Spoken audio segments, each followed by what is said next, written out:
Oi, tudo bem? Professor Luiz Carlos, obrigada por participar da nossa live. Nossas convidadas logo chegarão. Vamos lá, uma luz um pouquinho mais calminha. Oi, doutora Jéssica, já vou chamar você. Tananã.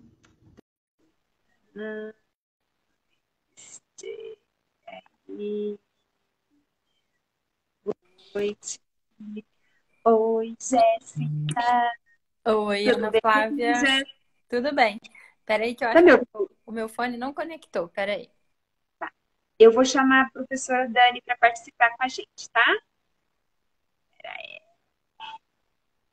Opa.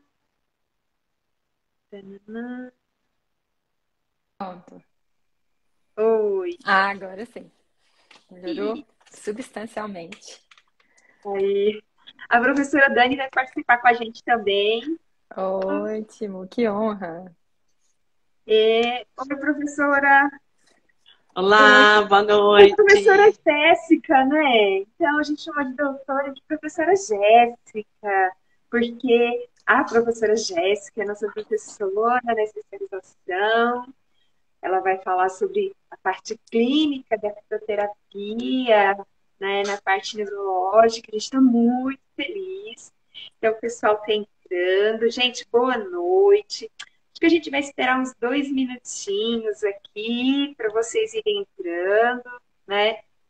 Gente, sabe uma Sim. coisa muito legal que foi? Porque eu estava conversando, né, com a professora Jéssica e com a professora Dani.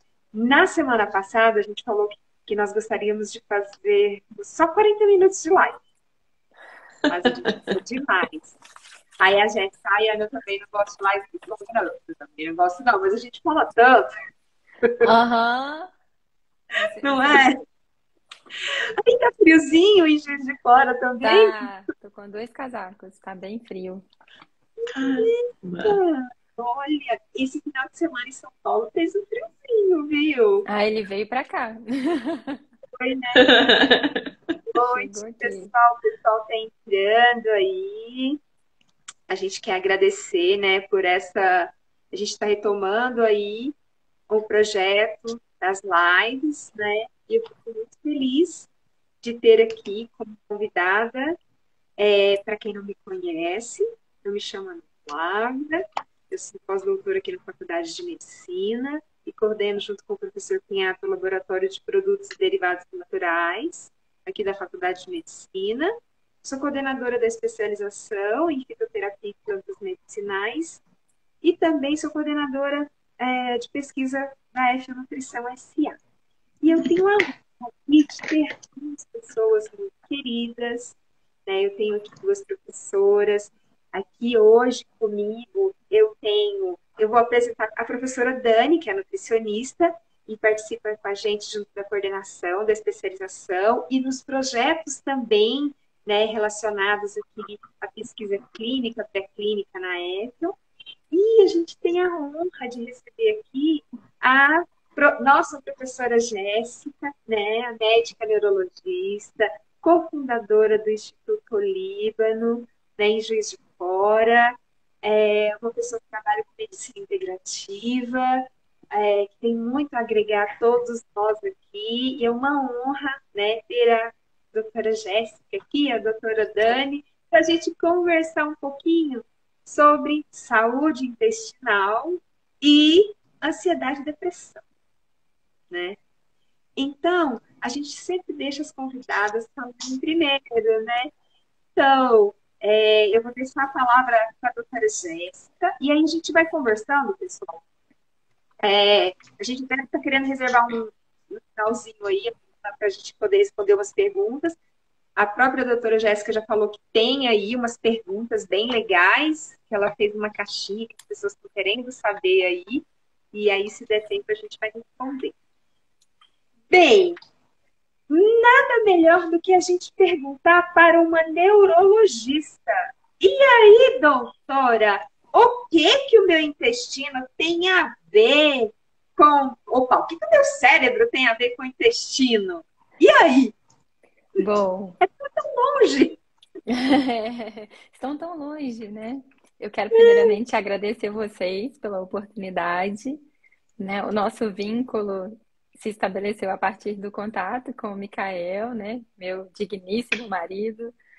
E a gente fez acabei entrando para participar da aula no passado, né, Ana Flávia, sobre cannabis Sim. medicinal, e aí a gente se conheceu. E eu estou extremamente feliz, honrada, nem sei expressar em palavras tudo que eu senti o dia que você me ligou, me convidando, né, para participar da especialização desse ano também. Estou muito, muito, muito feliz, muito contente com essa possibilidade, porque a minha especialidade em si é uma especialidade extremamente restrita à utilização, né, de práticas integrativas e complementares. Então, eu me considero uma inovadora nesse sentido e tenho muito a compartilhar em relação a experiências, né? Porque diferente da vigência atual dentro da ciência, muitas coisas que eu faço a gente ainda não tem estudo randomizado, controlado, duplo cego, revisão sistemática, comprovando que um briófilo vai ajudar num quadro ansioso, que um argentum metálico vai trazer benefício para uma pessoa que tem síndrome do pânico. Então, é muito da questão empírica mesmo, né? Esse empirismo que sempre esteve presente dentro da ciência.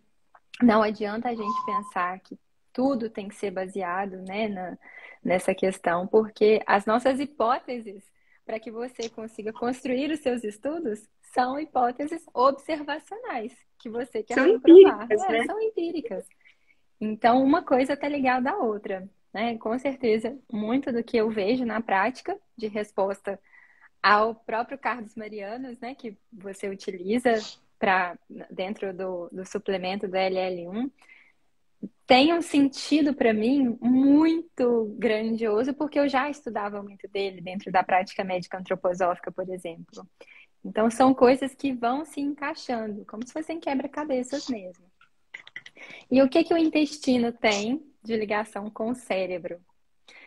Existem explicações em praticamente todas as correntes filosóficas que permeiam a saúde já falam dessa conexão. A medicina tradicional chinesa não fala, porque para a medicina tradicional chinesa a parte cerebral, né, não existe. Então, a gente considera que, mas dentro da medicina antroposófica, a parte do metabolismo, ela está intrinsecamente ligada ao chamado sistema neurosensorial. E outras práticas, né, outras correntes filosóficas, como a homeopatia, por exemplo, também consideram essa ligação como sendo intrínseca. E se a gente for olhar, pegar o cérebro, colocar do lado dos nossos intestinos, a gente já vai ver uma semelhança anatômica muito direta. Os dois têm circunvoluções, os dois têm a mesma coloração praticamente, analisando macroscopicamente. Os dois têm caminhos semelhantes em relação a curvaturas, sulcos, giros. Então, o aspecto visual, se a gente fosse pensar na homeopatia em relação ao similimum, por exemplo, já daria para a gente pensar que alguma coisa interessante tem entre essas duas, né? Entre essas duas, vamos colocar assim, entre esses dois órgãos. E fisiologicamente falando, então, partindo do aspecto do macro, indo para o aspecto funcional, os dois têm uma semelhança impressionante em relação ao funcionamento. Por quê? Um exemplo muito simples é a produção de neurotransmissores. A maioria dos neurotransmissores que são produzidos no cérebro, numa quantidade muito pequena mesmo, são produzidos em grande escala no intestino. O principal deles, que está intimamente ligado à nossa live, é a serotonina. Então, existe muito mais ligação do que a gente possa imaginar, e com certeza a gente não conhece ainda nem 1/5 do potencial que um tratamento intestinal tem para proporcionar nas moléstias neuropsiquiátricas. Eu já estudo muito isso na parte das doenças neurodegenerativas, principalmente doença de Parkinson e doença de Alzheimer. Mas a parte neuropsiquiátrica tem crescido muito. Então, Eu e vou tem. fazer um abridinho aqui, aproveitando a sua fala, que foi muito, assim, muito esclarecedora, a gente falando do macro, do micro. Olha que interessante, a gente não consegue parar os movimentos do intestino. É a mesma coisa, você não consegue Sim, parar de pensar. Então já começa nessa semelhança. Você fala assim para o intestino, não, para. Ele não vai parar. Ele é um órgão que ele está ali fazendo o seu movimento decorrente desses neurotransmissores, dessa ligação nervosa, né? Eu acho que você vai falar, vai citar aí o nervo vago, essa claro. ligação simpática, parasimpática.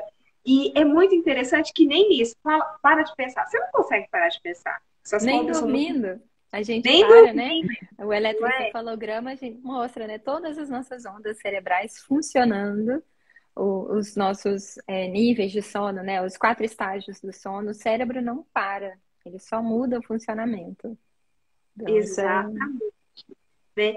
E aí, você estava falando da fisiologia, falando dessa questão da similaridade, a gente falando dos neurotransmissores, da serotonina que você falou perfeitamente. Agora, Jéssica, a gente gosta muito de interagir aqui com os nossos internautas, ai, gente, com a nosso público. Aí agora eu quero saber, será que essa serotonina produzida no intestino, vocês acham que ela atravessa a barreira hematoencefálica? Será que ela tem que função? Alguém sabe quem é responsável por transportar essa serotonina no organismo? Enquanto o pessoal vai ativando aí, né? Vamos colocar aí nessa forma. Mas é só a serotonina que o intestino produz? E aí? Quantos neurotransmissores, mais ou menos, o intestino produz? Alguém quer? A gente até falou disso na live passada. Jéssica, você quer falar um pouquinho mais? Professora Dani? Não, professora, pode entrar agora também. Imagina, imagina. Além da serotonina, a gente tem, né, o GABA, que eu acho que, na verdade, é o meu preferido. Antes eu sempre gostava da serotonina, mas eu já entendi que acho que meu corpo e minha cabeça precisam mais de GABA do que da serotonina. E acho que é importante até depois a gente tentar falar um pouquinho sobre o que cada um deles faz, né? Que está relacionado ali tanto com a ansiedade quanto com a depressão. Eu acho que são pontos interessantes porque a gente só fala da serotonina, né? Ai, vamos produzir serotonina, mas só ela é importante ou existem outras substâncias, outros neurotransmissores que também têm um papel, né, importante aí? Pode falar, Não professora. vamos esquecer da dopamina, que é a mais maravilhosa de Dopamina, todas. exatamente, Da exatamente. Norepinefrina. Acetilcolina, né? Então, é, é, né? Elas são, todos são igualmente importantes, cada um fazendo a sua função, né? Porque se eu tenho serotonina demais é um problema, se eu tenho dopamina demais também é um problema, né? Se eu tenho GABA demais é um problema, então a gente precisa de fato saber que todos eles têm o seu grau de importância, né? E que o intestino saudável, né? E aí, quando a gente fala de intestino saudável, a gente vai falar de microbiota e, né, de permeabilidade, são pontos essenciais aí para garantir, né, que esse eixo funcione de uma forma homeostática. Vou aproveitar e eu vou só fazer uma interseção para a gente falar aqui um pouquinho com a gente. Já que ninguém falou, mas essa serotonina, gente, que é produzida no intestino, ela fica toda circulante. E quem transporta são as plaquetas. Olha a importância das plaquetas aqui. Bem, aí a gente está falando de intestino, de cérebro, né? Aí eu quero aqui até fazer uma pergunta para a doutora Jéssica. Como você, na anamnese, eu não sei se você já observou, é uma coisa que a gente pergunta hoje, gente, eu fico assim, como que é seu intestino? Quando alguém começar a falar alguma coisa pra mim, eu já falo assim, como que é seu intestino? Como que é seu intestino? Conta pra gente, se na sua prática, doutora Jéssica, você tem essa visão de como é o intestino do seu paciente que chega, né? Que eu achei muito importante você falar assim, às vezes a gente fala até de uma maneira errônea, depressão, ansiedade é uma doença, e você colocou de uma maneira muito, eu achei muito feliz, né, da gente falar dessas definições um pouquinho. É uma doença, é um estado, o que é? Depende muito, né? Quando a gente vai categorizar, eu sempre, na anamnese, eu pergunto da parte metabólica. Por quê? Porque eu já venho com essa formação desde o quarto período da faculdade, eu já comecei a estudar a medicina antroposófica.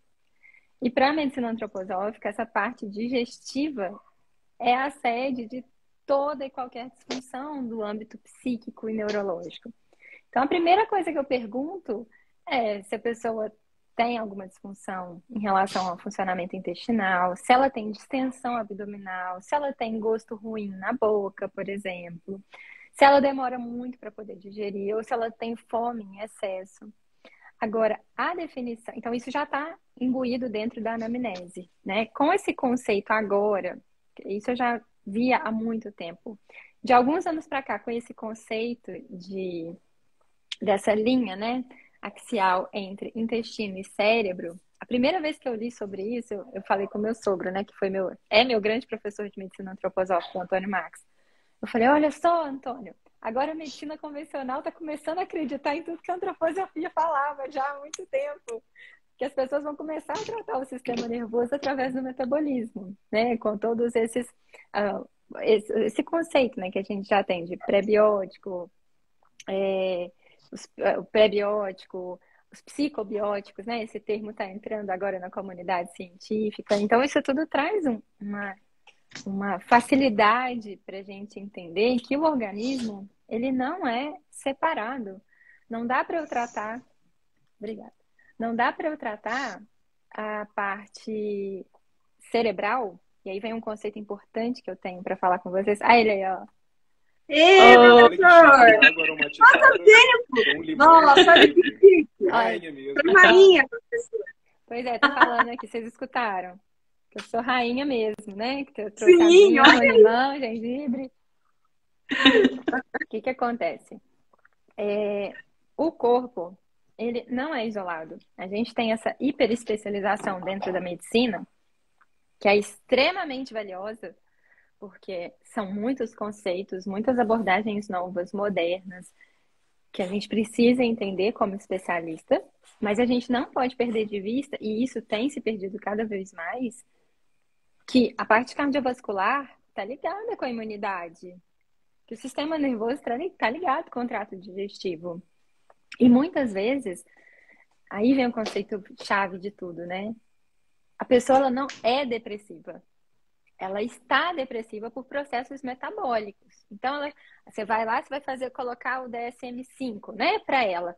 Ah, a pessoa tem dificuldade de se expressar, está há mais de 15 dias com aquela dificuldade, e aí ela tem pensamentos repetitivos em relação a um evento que aconteceu, que ocorreu e tudo. Ah, a pessoa ansiosa está há tanto tempo com pensamento recorrente em relação ao futuro, com isso ela não consegue olhar para o agora, ela não consegue produzir. Aí quando você começa a perguntar, né, antes de pensar em prescrever remédio. Ontem, por exemplo, um exemplo clínico, atendi um paciente, 23 anos, com queixa de alteração de memória e alucinações visuais. E aí já foi encaminhado com uma suspeita de esquizofrenia, né? Uma coisa muito séria. As alucinações eu consegui ver que tinha um link causal com o consumo de álcool. Mas a memória estava alterada, e isso estava gerando muita ansiedade nele, porque a produtividade dele estava alterada, porque ele está simplesmente fazendo vários cursos ao mesmo tempo. Ele está fazendo 3 faculdades ao mesmo tempo e administra 2 empresas da família. Como que fisiologicamente você vai ter uma compensação orgânica em relação a toda essa demanda intelectual? Então, precisa existir uma desmistificação entre essa relação de ansiedade patológica, depressão, síndrome do pânico, para a gente buscar causas, principalmente causas sociais. Quem que não fica ansioso quando abre o WhatsApp de manhã e tem 125 mensagens para serem respondidas à noite, que foram enviadas só à noite? Isso gera uma ansiedade, isso é prejudicial.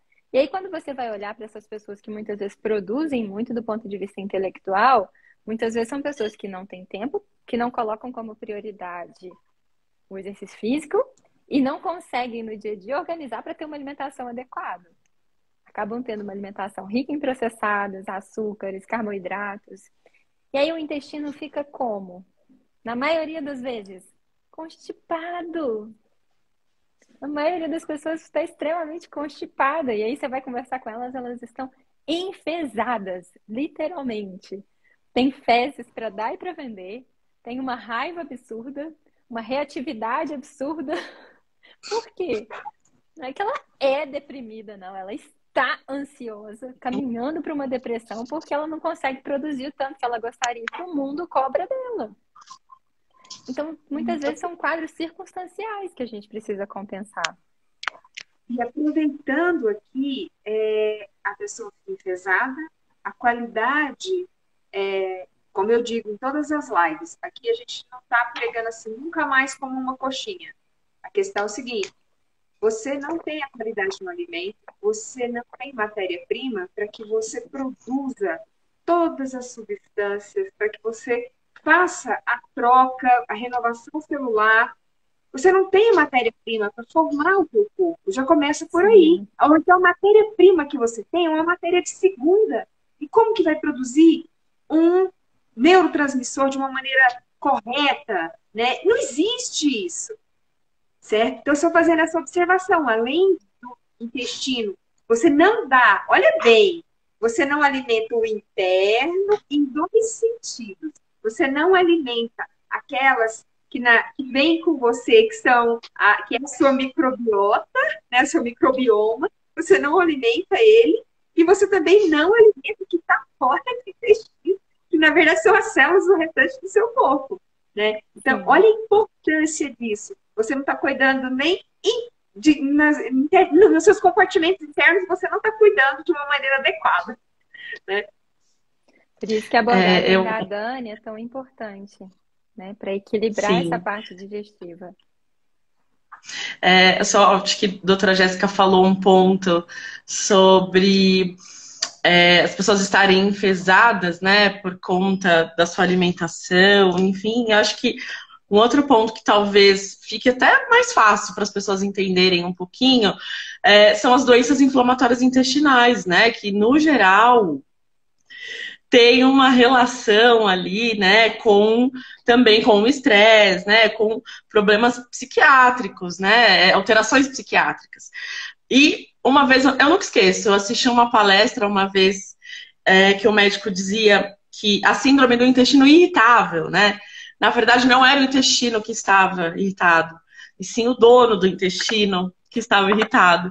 Então, isso nunca mais saiu da minha cabeça, né? Porque é justamente isso, as alterações intestinais, as alterações, né, de estresse, ansiedade, ocasionando problemas patológicos mesmo, né, no intestino, porque muitas vezes as pessoas só acreditam, eu tive uma diarreia porque eu estava mais estressado, né, ou estava ansiosa, ou tive uma constipação pelo mesmo motivo, e que na verdade, claro, isso é um sinal, né, um sinal de que algo não está bom e que de fato precisa se olhar, né, também pro intestino quando a gente pensa tanto em ansiedade quanto em estresse, porque eu acho que o estresse talvez seja um dos... a gente pensa em depressão e ansiedade, né, claro, a gente tem a alimentação, tem, né, o comportamento sedentário, e eu acho que a gente tem o estresse aqui também, né, do dia a dia, e aí a doutora Jéssica ainda falou, né, de causas sociais, né, a questão social ali, então o ambiente que a gente vive,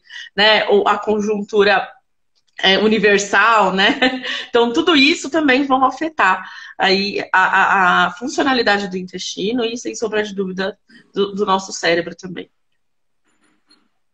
E aí, eu vou me inserir aqui entre as meninas, só para complementar uma coisa, que quando a gente estava aqui, gente, a gente fica conversando nos bastidores, né? Então, foi uma coisa muito legal, que a doutora Jéssica falou assim: Ana, eu acho que é legal a gente falar o que é o pré-biótico, o que é o probiótico, o que é o metabiótico e o que é o psicobiótico. Nós fizemos uma live semana passada, quem quiser ficar ouvindo eu e a professora fazer uma ladainha. Só que o psicobiótico eu deixei para hoje. No final eu falei assim, semana que vem a gente vai ter uma aula, porque a gente vai falar do eixo, né? Desse eixo intestino, cérebro. Então, nada mais do que a gente falar um pouquinho sobre os psicobióticos. Então, em 2 minutinhos aqui, muito legal.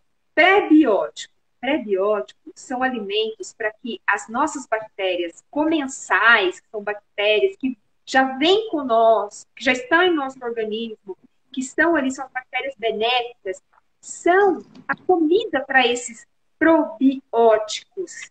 Quando a gente fala de probiótico, a gente está falando de bactérias, certo? Quando eu falo de pré-bióticos, são fibras insolúveis que vão ser digeridas, vão ser fermentadas na parte do intestino grosso por essas bactérias. Quais são esses principais pré-bióticos que a gente encontra aí? Inulina, o FOS, o GOS, tá? E aí, a gente tem os metabióticos. O que são esses metabióticos? São os produtos produzidos por essa fermentação desses prebióticos, como o pessoal fala ácidos graxos de cadeia curta, a gente tem aí o butirato, e também partes dessas bactérias do intestino que vão ser quebradas, como, por exemplo, os beta-glucanos, tá? E os psicobióticos? Alguém quer chutar rapidinho aí o que você acha que é o psicobiótico? A professora quer chutar? Alguém que está aí na nossa live? A gente gosta de participar, gente. Quem assiste às nossas aulas sabe, gente. Aqui a gente fala, mas e aí? Alguém quer falar o que são os psicobióticos? 1, 2. Gente, os psicobióticos, eles englobam tanto os probióticos quanto os pré-bióticos. Ou seja, quando a gente usa o termo psicobiótico, pode se referir a probióticos que têm uma atividade de estimular esses neurotransmissores, tá? Como, por exemplo, a gente tem aí o Lactobacillus rhamnosus, que tem estudo mostrando uma ativação neurovago, tá? A gente tem os pré-bióticos, como o FOS e o GOS, estimulando essa microbiota, principalmente bifidum e lactobacillus. Aqui eu aproveito, gente, a doutora Jéssica vai falar, tá? Mas aqui eu aproveito para fazer uma discussão que nós recebemos já uma análise da microbiota dos nossos dados pré-clínicos. Vocês sabem que a gente aqui no laboratório testa uma suplementação nutracêutica, que a doutora Jéssica já faz o uso também, né? A gente teve um resultado prévio da microbiota dos camundongos e a gente viu um aumento de bifidum, tá? E lactobacilos nos animais suplementados, né? Com toda a composição. A gente ainda está analisando aí quais são os gêneros que foram, mas a gente tem umas coisas bem legais. Nesse exato momento, a Jéssica, coitada, está no laboratório corando intestino de camundongo para a gente colocar as histologias aí para vocês verem. Vai ficar bem. Isso. E também a gente já tem resultados prévios, né? Eu falei na live passada que nós terminamos um trial aqui, um clinical trial, onde nós avaliamos vários parâmetros bioquímicos e hormonais. Então, a gente viu aí, até a doutora Jéssica já sabe dos resultados, né? A gente acabou de avaliar e a gente verificou que a nossa população de humanos diminuiu o cortisol sem fazer nenhuma intervenção nutricional e nem atividade física, assim como o TSH. A gente está super feliz, tá? Então, assim, eu fiz toda essa inserção para que vocês comecem a observar que o pré-biótico pode ser dado junto com o probiótico, e aí a gente tem um outro termo que se chama simbiótico, né? E aí, a doutora Jéssica falou tanto do intestino, dessa importância da ligação com o cérebro. Fala pra gente, doutora, qual que é a sua experiência, assim, a gente está falando de suplementos, mas também a gente tem que olhar para os alimentos, a gente sempre destaca isso, né? Então, eu vou deixar a doutora Jéssica falar um pouquinho o que ela tem para falar para a gente.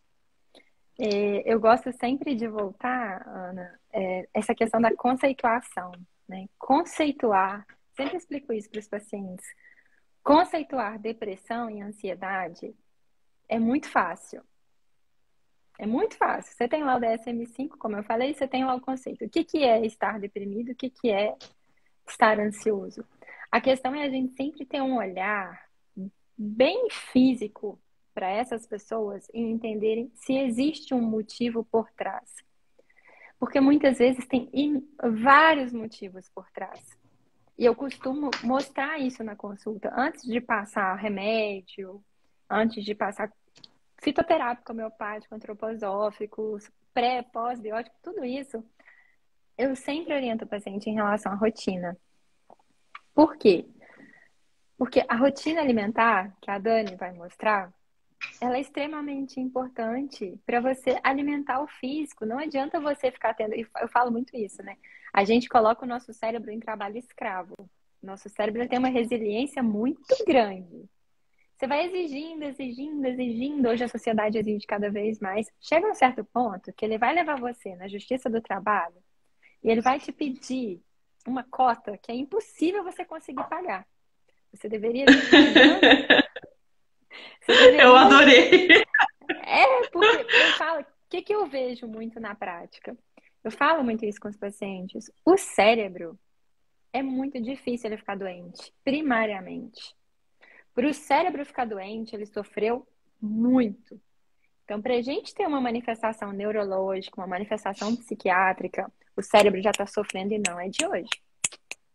E ele está sofrendo com o quê? Com uma dieta que é muito inflamatória, com sedentarismo, com obesidade, com sobrepeso, com falta de rotina. A maioria das pessoas apaga incêndio o dia inteiro.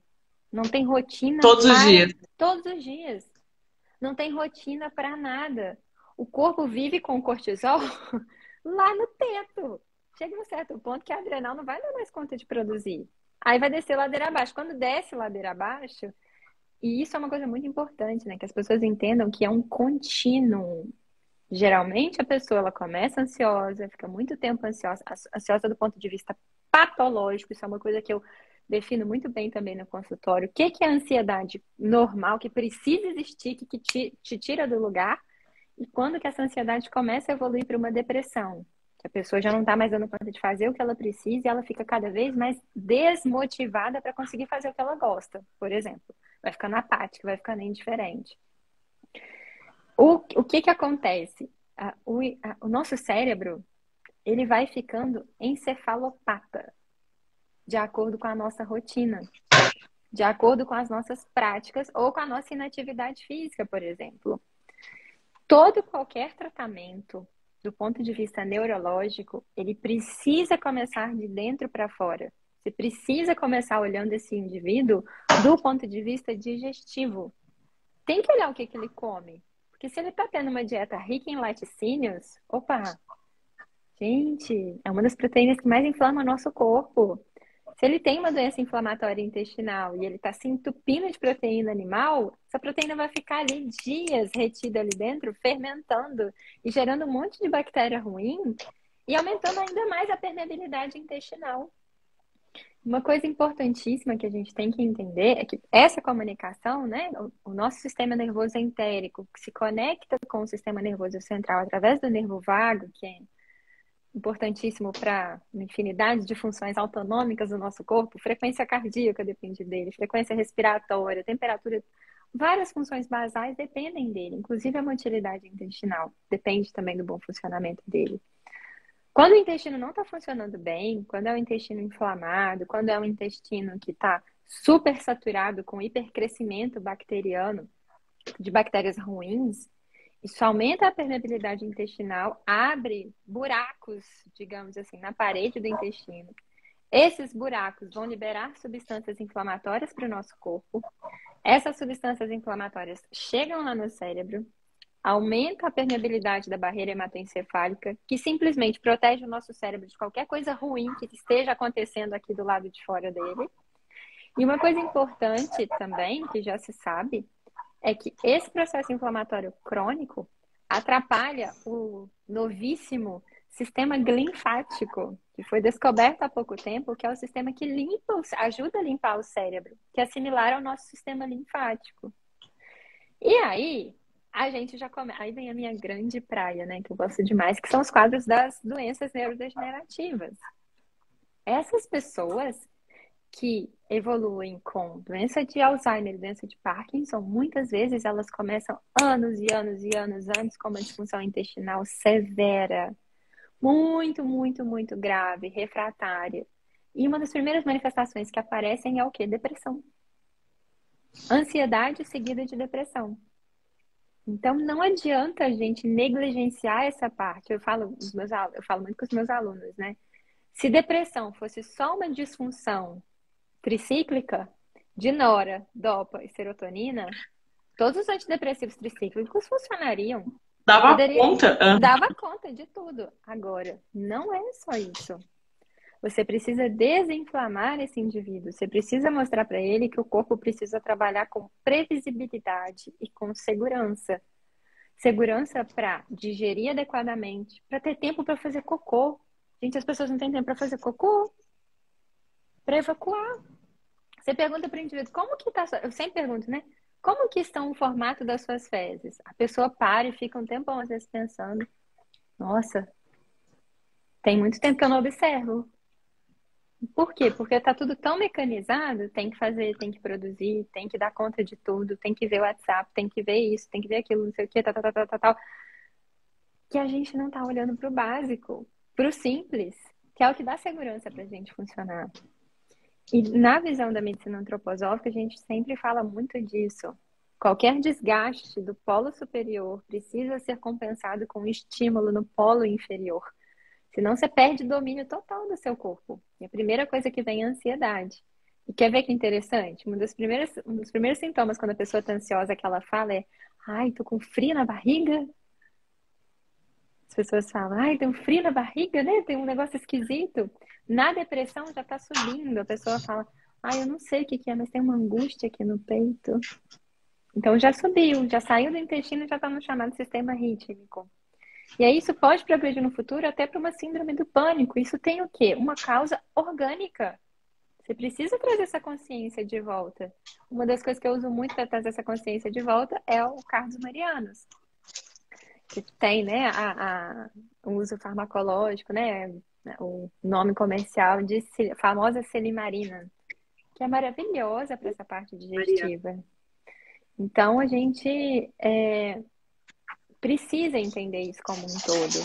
Enquanto a gente continuar tratando o ser humano num aspecto geométrico de que falta de serotonina, noradrenalina e dopamina é que causa depressão, a gente vai conseguir uma resposta muito pequena do ponto de vista de tratamento adequado. A gente paralisa o sintoma, a pessoa começa a ficar apática. Então, o que estressava ela antes não estressa ela mais agora.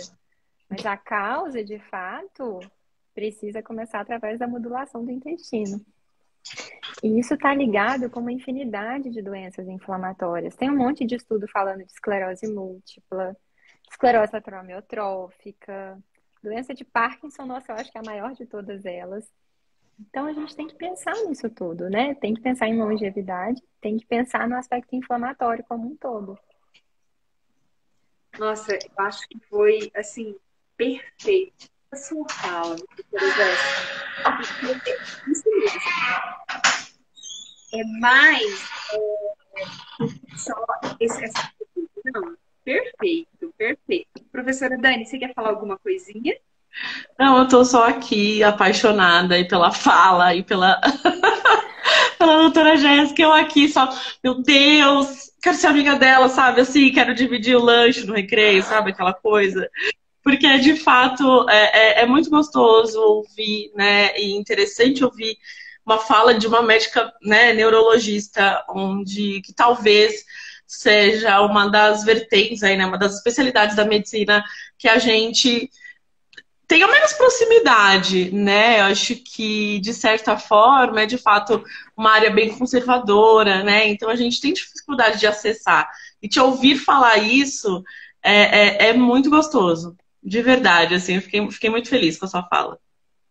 E você sabe, aqui, oi, seu Ricardo, tudo bem? Seu Ricardo foi um voluntário, é um voluntário ainda na pesquisa, porque agora a gente vai fazer a coleta de 1 ano né, dos voluntários. A gente fez o suplemento por 6 meses, e aí o seu Ricardo está aqui falando, dando depoimento dele, né, que ele só começou a observar como eram as fezes quando a gente começou a perguntar na pesquisa, né? Então a gente acabou estimulando os nossos voluntários a falar assim, olha, como é o seu cocô? A gente fala, gente, aqui a gente trabalha com isso, então a gente pergunta mesmo, né?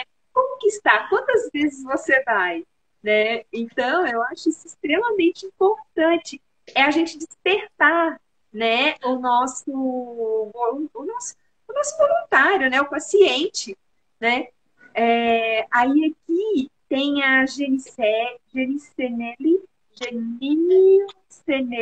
estava perguntando, o intestino dela é preguiçoso. A Aí, Genilce, ela é minha paciente. isso, Já é Genil, minha paciente. Na o que residência. Pois é, ela falou o que pode fazer para melhorar o funcionamento. Vou deixar as meninas falarem. Se caso elas não falarem mais, eu falo também. Fala aí, doutora Jéssica. Bom, a O que você acha? Genilce, ela é uma paciente super especial. Foi uma das pacientes mais marcantes da minha residência, porque ela tem um quadro autoimune que abriu, não tinha nada de autoimune previamente, com uma meningite asséptica. E a gente investigando, sofreu, tadinha, com tantas punções lombares que eu fiz nela.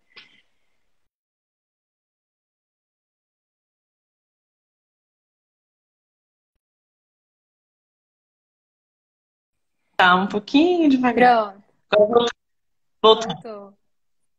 Desculpa. E aí, a gente acabou descobrindo um quadro autoimune nela. E eu sempre falei dessa parte intestinal, né, da questão alimentar. Uma das primeiras orientações.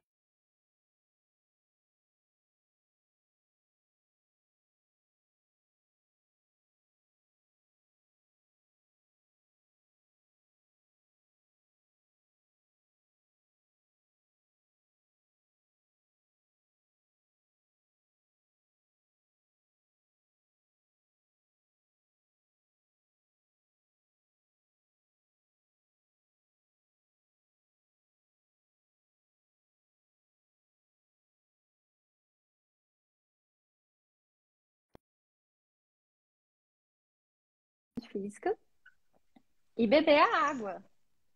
Outra Sim! coisa que as pessoas não fazem. Não adianta você se entupir de fibra. Eu vou tomar psyllium de manhã, vou tomar água de ameixa, vou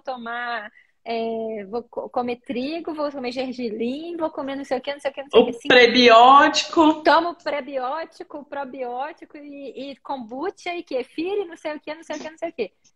E não bebe 1 litro de água durante o dia. Sua resposta vai ser oposta, vai prender mais. Então, Sim, tem que com estimular. certeza. E um dos maiores estímulos, o intestino funciona com o quê? Com movimento. Você precisa se movimentar para que ele funcione. Senão não vai ter peristaltismo. Você pode se entupir dos estimulantes da motilidade intestinal, né? Como a domperidona, por exemplo. Nem isso vai funcionar. Você tem que fazer exercício físico. Então, Genilce, com as limitações todas, tudo que acontece, dá para fazer fisioterapia, dá para fazer agachamento em casa, que você consegue fazer, dá para beber mais água, dá para melhorar a dieta, reduzir o consumo de proteína animal, comer mais fibra. Tem muita coisa que dá para ser feita para estimular Com o intestino. certeza. Desculpa, Dani, pode falar. Até aquela questão, né? Porque quando a gente vai evacuar, né? Pelo menos aqui no Ocidente, né? A gente evacua com os 2 pés no chão, né? A gente senta na privada com os 2 pés no chão e não é uma posição confortável, inclusive, para evacuar, né? Não é uma posição que favorece, né? A evacuação. Então, suspende um pouco os pés, né? Coloca ali um caixote, alguma coisa também embaixo ali dos pés, para facilitar um pouquinho, né? Ajudar aí esse reto, né? A evacuar, porque é isso. E a ansiedade, inclusive, ela vai prejudicar, inclusive, o movimento do esfíncter, né? Então, esse reto vai ficar também, esse esfíncter retal ali, ele vai ter um prejuízo do ponto de vista fisiológico por conta da ansiedade, né? Então, é essencial que a gente tente, né? Aquele momento da evacuação é o seu momento da evacuação, ter um pouco, né, de de tranquilidade, não ficar mexendo no celular, que eu acho que é uma prática que a gente acaba fazendo bastante, né? Ou até mesmo uma outra leitura, porque eu acho que é importante a gente prestar atenção no nosso corpo, prestar atenção um pouquinho ali no nosso, né, como as coisas estão funcionando. Isso é muito importante. Eu quero que a doutora Jéssica, ela falou que abriu uma caixinha de perguntas. Tem algumas perguntas aí, de repente, que acho que a gente tem mais uns 5 minutinhos, né? Sim. Teve uma pessoa que mandou para mim, agora eu não estou com o nome aqui, mas eu lembro da maioria das perguntas que eu recebi. Uma das pacientes, uma das pessoas, né? Já estou considerando minha paciente. Uma pessoa falou assim: eu já trato o meu quadro depressivo há muitos anos, com remédios. Atualmente tomo vários. Será que eu consigo ficar sem eles? E aí, uma das coisas mais importantes, porque esse perfil de paciente geralmente é o paciente que me procura no Instituto Líbano. São pacientes que muitas vezes estão colhendo efeitos colaterais das medicações convencionais e querem uma abordagem mais natural, digamos assim. Só que a primeira coisa que eu falo com todas essas pessoas é: vamos alinhar as expectativas. Porque muitas vezes um indivíduo que chega tomando vários remédios são indivíduos que têm um quadro que é grave, que é crônico e que precisa de uma abordagem multidisciplinar. Então, eu preciso indicar psicólogos, terapeutas, nutricionistas, educadores físicos, porque qual que é o ponto de partida para que um tratamento dê certo? Que o corpo volte a ter equilíbrio. E eu não consigo trazer o equilíbrio, até para o paciente absorver um nutracêutico, por exemplo, se ele não está fazendo atividade física adequada, se ele está se entupindo de fast food, se está tomando leite todos os dias, está comendo queijo em todas as refeições. Isso é fisiologicamente, organicamente impossível, porque o cérebro ele fica encefalopático mesmo. Tá tudo inflamado aqui embaixo, ele não vai funcionar direito.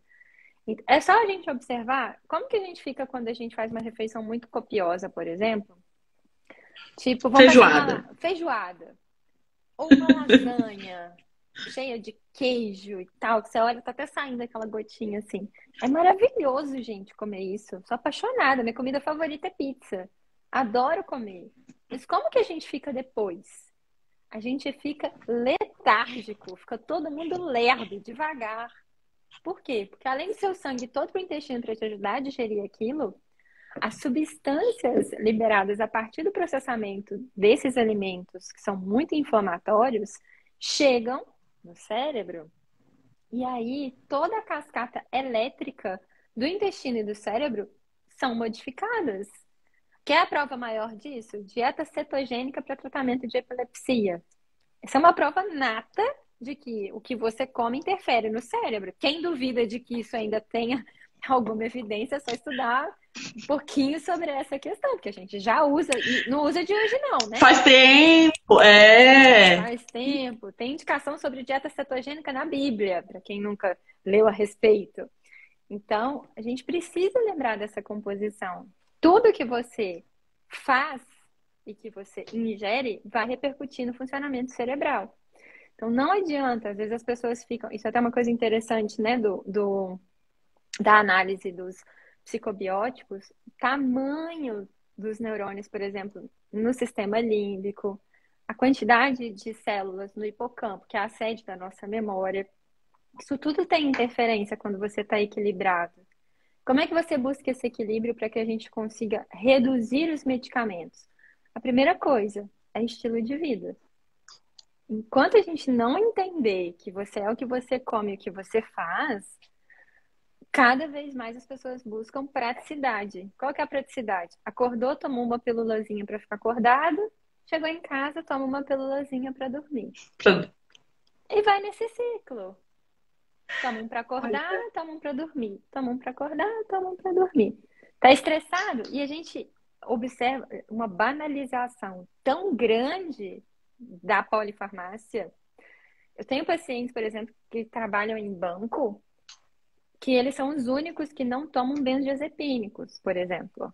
Não é um, não, são vários. Que às vezes me procura, faz tratamento, a gente faz desmame e depois eles viram os extraterrestres do banco, porque começam a comer melhor, arrumou um tempo para fazer atividade física, não tomou benzodiazepínico, não tô tomando mais ansiolítico.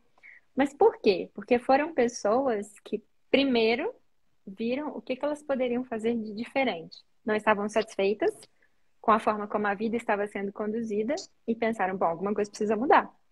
Ou levaram um choque de realidade, um chamado muito grande, né, que alguma coisa precisava mudar. Muitas vezes o chamado é o surgimento de uma doença inflamatória, o surgimento de uma doença autoimune, que você pode usar imunossupressores, mas você também pode ajudar esse imunossupressor no primeiro momento com a dieta, com a atividade física. Então, a primeira coisa que eu falo para todos os pacientes é, ótimo, que bom que você está medicado com o tratamento alopático, que bom que ele existe, porque ele te segurou aqui até hoje. O que você pensou vindo aqui no meu consultório para poder ajudar o seu tratamento a mudar? Porque muitas vezes a própria pessoa já sabe a resposta. Ela sabe que ela está comendo errado, não comendo errado, mas ela sabe que ela não está fazendo boas escolhas alimentícias. Ela sabe que ela tem tempo para fazer atividade física, mas ela não prioriza a atividade física.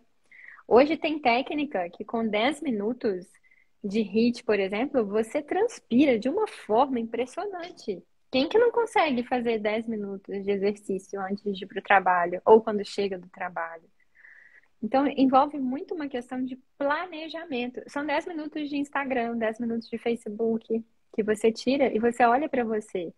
Uma coisa muito simples, gente, que para tratar a ansiedade é maravilhoso, que eu prescrevo, acho que quase 90% dos meus pacientes saem com essa prescrição do consultório. Escalda-pé. Delícia. Escalda-pé.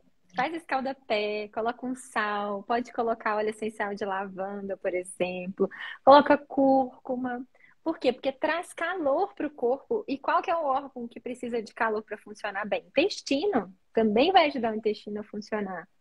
Então, são coisas simples, baratas, que envolvem planejamento, estilo de vida, mas que você precisa propagar essa natureza no seu corpo para que os órgãos se espelhem naquilo ali e funcionem bem. Não adianta querer que o intestino funcione bem e fica deitado o tempo todo, mexendo no celular. Ou tá com a extremidade fria, tá com a pessoa que até no calor tá usando meia. Tem alguma coisa errada. Tem que trazer essa energia para baixo. Outro dia eu vi uma pessoa falando assim, né? Olha, eu achei muito feliz porque veio de um psiquiatra falando assim, 20% é medicamento, os outros 80% é com você. Sim. E é verdade. Com você nesse sentido de você realmente tem que ressignificar aquilo que você estava fazendo, sabe? Eu acho, Jéssica e Dani, a gente já está aqui, eu estou olhando aqui, eu acho que é muito, muito importante, sabe? Porque hoje a gente vive numa sociedade que ela quer mais, mais, mais, e te cobra, e a gente entra aí é a história, a gente entra na onda. E aí é o momento que você falar assim, olha, peraí, eu não sou uma máquina, vamos, né, dar um tempo, e eu acho que isso é muito importante. Uma coisa que você falou, Jéssica, que eu acho assim, que eu acho muito válido. Eu sou uma pessoa que eu tenho um viés, quem sabe aqui na especialização, que eu tenho muito um viés para a questão da saúde pública, do SUS.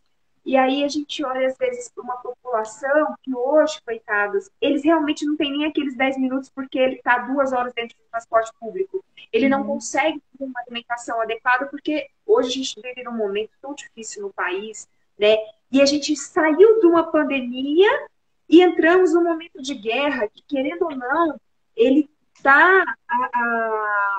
afeta a nós aqui também, né? Várias pessoas. Então, o mundo inteiro está afetado com essa situação. E aí, a questão psicológica é o momento da gente, de repente, falar, poxa, o que eu posso no meio desse meu dia a dia corrido, que eu não consigo, poxa, será que eu consigo trocar o refri por uma água ou por alguma... Poxa, eu vou tentar tomar uma água de coco, alguma coisa assim, sabe? Se eu fosse, de repente, eu falo, porque a gente tem que descer, porque a gente é privilegiado, mas, poxa, se eu for comer mercado, é melhor do que um frito. São pequenas coisinhas assim, de repente, no mundo, mas são coisinhas para falar também para outras outras pessoas, né? Que se você de repente não consegue, tenta, né? Enfim, não é fácil. Mas Ana, isso é uma coisa legal que você falou, né? De, ai, tá todo mundo trabalhando. E final de semana?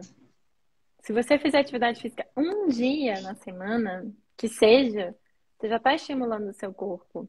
Uma coisa que é extremamente antidepressiva e que principalmente quem mora em apartamento não consegue fazer é pisar na grama, pisar na terra. E isso tem que acontecer, a gente tem que ter contato com o solo. Mas quantas pessoas. Eu, por exemplo, eu moro no terceiro andar. Então, eu sinto falta disso, de descer, colocar o pé na grama, botar o pé na terra.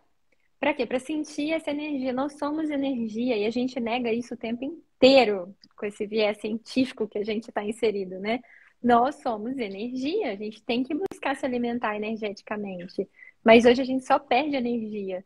A gente perde energia vendo Instagram, vendo Facebook, olhando para o outro e esquecendo do mais importante, que é o nosso corpo. As pessoas querem ter longevidade, querem ter memória boa, mas se perdem cada vez mais nesse processo intelectual tão precoce. E isso às vezes começa com uma cobrança excessiva das crianças. Menininho de 4 anos já alfabetizado. Que diferença vai fazer ele ser alfabetizado com 4 anos em relação 4 a... anos. Isso é muito sério. É um ciclo vicioso que a gente está instalando já muito precocemente, né? Tela. Gente, tela para o cérebro dos bebês e das crianças. Isso é crime. Isso é um crime. E as pessoas estão preocupadas com outras coisas e não estão olhando o bendito do celular que está na mão das crianças. Isso é muito sério. Então, eu falo que a consulta hoje ela é muito mais pedagógica do que medicamentosa, porque hoje a minha principal função é tirar remédio. Eu sou muito racional, gente. Eu prescrevo tudo. Adoro, falo isso mesmo com o maior orgulho. Eu amo corticoide. Adoro corticoide. Corticoide salva a vida dos meus pacientes. Eu adoro. Agora, no curto prazo, precisou usar benzodiazepínico? Vamos usar. Precisou usar ansiolítico? Vamos usar. Não vai ser o probiótico, o pré-biótico, o simbiótico, o extraterrestre que vai resolver o seu problema muitas vezes de imediato. Você tem que fazer escolhas. Então, eu falo muito com as minhas pacientes. Ai, doutora, eu não quero usar Rivotril. Que bom que o Rivotril existe na sua vida. Que bom que você está usando ele agora. Agora, vamos planejar quanto tempo a gente vai tirar. O que você vai fazer para me ajudar a tirar? Que as pessoas, às vezes, procuram como se fosse assim, é receita de bolo. É milagroso. Cannabis, por exemplo, né? A pessoa, a doutora Jéssica prescreve cannabis. Vou lá que cannabis vai resolver o problema do meu corpo inteiro. Mentira, não vai resolver. Se você não vai. Quando chega com esse pensamento é porque não vai dar certo. Então a gente tem que ser muito racional. Eu gosto de trabalhar com tudo. Eu adoro a alopatia, mas eu tento reservar ela para esses 20% que são refratários. Porque os outros 80%, às vezes é só mudança da rotina. E as pessoas têm que parar de se intitular como doentes mentais quando não são. Os meus estudantes, por exemplo, a estudante de medicina. Professora, desculpa, mas é que eu sou muito ansiosa, então eu tenho muito problema na prova prática. Esse não é um discurso válido. Você pode ficar ansioso, é extremamente normal ficar ansioso para uma prova prática. Eu entendo que você esteja ansioso. Agora, colocar essa roupa como eu sou ansioso e justificar qualquer falha com base nesse discurso, que é o que está acontecendo cada vez mais, aí se torna muito perigoso. Porque aí você justifica uma falha social, uma falha emocional, uma falha familiar, e você volta atrás e fala, desculpa, mas você sabe, né? Eu sou ansioso, eu sou impulsivo. Você não é, não. Você teve a oportunidade de ser diferente. Aí você vai ter que desenvolver as habilidades para começar a ser diferente. Mas se você se intitula daquela forma, usa medicação o tempo todo para manter aquele comportamento, tudo vai continuar daquele jeito. Então a gente tem que discernir muito bem onde que está o limiar ali do que é uma ansiedade patológica, o que é uma ansiedade circunstancial. Uma prova prática é muito difícil. Passar por prova prática na faculdade, ficava tremendo, taquicárdica, mão gelada, suava até o fio de cabelo. é um estado emocionalmente catastrófico. Agora, você não pode justificar tudo que aconteceu de ruim porque você é ansioso, sendo que você não se dedicou, não se preparou, às vezes, para aquela circunstância. Então, eu vejo muito isso acontecendo, a banalização da medicalização e as pessoas se intitulando como ansiosas o tempo inteiro para justificar, talvez, uma distorção de práticas sociais, intelectuais, tudo isso. E aí a gente vê quem que realmente tem uma ansiedade patológica, que realmente precisa de tratamento, e os outros que são a maioria que estão nesse viés circunstancial porque não está conseguindo organizar a rotina, por exemplo. Olha, menina, essa nossa live vai cair, porque acho que falta 1 minuto. A Jéssica, a doutora Daniele. Eu quero agradecer muito a minha família que estava em peso aí, gente. Meus primos dos Estados Unidos, é o Tocantins, do seu Ricardo, a Joélia, perguntando se pode fazer escaldapé com pé inchado, né? Eu não sei. Preciso avaliar, Joélia. Geralmente, escaldapé não tem contraindicação. E assim, o inchaço, porque como ele vai ativar o metabolismo, e o inchaço ele pode ter causa linfática, renal, hepática, diversas causas. Indiretamente, ele vai ajudar em todas essas circunstâncias, tá? Se for uma causa linfática, existe uma técnica específica que se chama KNIPE, que é água quente, água fria, que é para estimular a contração vascular e melhorar o retorno venoso. Agora, uma coisa importante, olha a temperatura da água. Não pode ser uma água muito quente, por exemplo, se for um inchaço porque a pessoa é diabética e já tem uma neuropatia. Vai se queimar, vai machucar e depois vai dar problema. Aí vai falar que a médica do Instagram falou que escaldapé era bom para todo mundo fazer e literalmente escaldou o pé. Não pode. Então, assim, olha a água, tá? Procura, né? Se for uma causa renal, por exemplo, você pode fazer o escaldapé com chás que são bons para os rins, por exemplo, tá? Então, você pode utilizar diversas coisas diferentes. Escaldapé é maravilhoso. Eu aprendi na Alemanha e eu prescrevo isso todo dia para os pacientes. Que delícia. É muito bom. Gente, eu quero agradecer muito, porque as pessoas que estão aqui estão elogiando, gostaram da nossa conversa. A live fica gravada aqui, pessoal. A gente também vai distribuir nas nossas redes. É muito importante vocês estarem aqui para sempre trazerem, né, essas perguntas. Eu quero agradecer muito a doutora Jéssica e a professora Dani pela disponibilidade, que foi algo que a gente falou assim, nossa, você tem, porque a gente está fazendo essa semana de live, né? Eu quero agradecer muito aí a nossa mais nova IC, a Bea, que está falando aí do sol também, né? Tá aí. Gente, muito obrigada. Convido vocês para conhecer o Instituto Olíbano, né? A doutora Jéssica também faz atendimento online, eu acho que é muito importante, né? A professora Daniele também, ela é nutricionista, e eu sou farmacêutica metida aqui a ficar falando das coisas que a gente faz no laboratório, né? Eu represento aqui o laboratório, a especialização, a F, a nutrição. Quem quiser conhecer um pouquinho, né? A gente publicou um livro. Cadê o livro? Ai, eu trouxe o livro, escondi o livro, né? Então, quem quiser conhecer um pouquinho do nosso trabalho sobre os prebióticos, né? A gente tem um site. Só você colocar F1 na internet, a gente tem e-book, tem ele físico. Só para falar para os meus alunos, né, professora, que a nossa turma está confirmada, os nossos alunos vão ganhar livros também. Ai. Nossa. E a gente fica muito feliz, sim, porque a gente fica muito feliz que nesses voluntários, a gente começou o estudo na pandemia. Então, muitos dos meus alunos foram, né, e são voluntários. E eu tenho muitos voluntários aqui que acompanham a gente. Muito obrigada pela confiança, gente. A gente está muito feliz. Ai, Fabinho, que saudade, meu primo. Então, já quer falar um tchau aí para os seus voluntários, para os seus pacientes, quer dizer, Dani? Quer falar um tchau? Eu tô muito... Tchau? Isso. Jéssica? Dani, pode Será falar. que ela tá... imagina, eu só quero agradecer também, foi incrível esse papo. Eu também ficaria aqui umas 2 horas te ouvindo, viu? Tô ansiosa aí pela sua aula lá na nossa turma. Ai, gente, que honra. Fico muito feliz, né? Assim, antes de começar a live, eu falei com o Mikael, a gente recebe, às vezes, uns convites de tantas circunstâncias, assim, que pareciam tão distantes, fazer alguma coisa, né, com a USP, eu acho que é o sonho de qualquer pessoa que trabalha com Olha, saúde.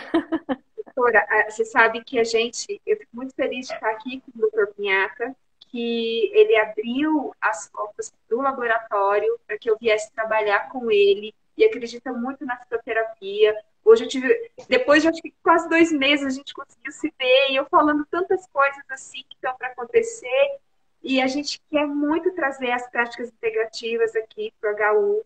É uma coisa que não vai acontecer daqui a um mês, gente. Pode demorar 2 anos, 3 anos, a gente não sabe, mas é muito bom saber que tem uma pessoa que te apoia e que quer, né, levar isso para uma universidade que é referência, né, para dentro do HU e para a gente atender a população. Porque o HU, a gente está próximo bastante da atenção primária, né? Enfim, a gente está muito feliz. Doutora Jéssica, a gente conta com você com outros projetos, viu? Doutor Micael também. Gente, ó, um beijo, fiquem bem, boa noite, beijo, filho. Meu filho entrou aqui, gente. Micael. Prazer. Obrigada. Tchau, gente. Beijo. Tchau. Tchau.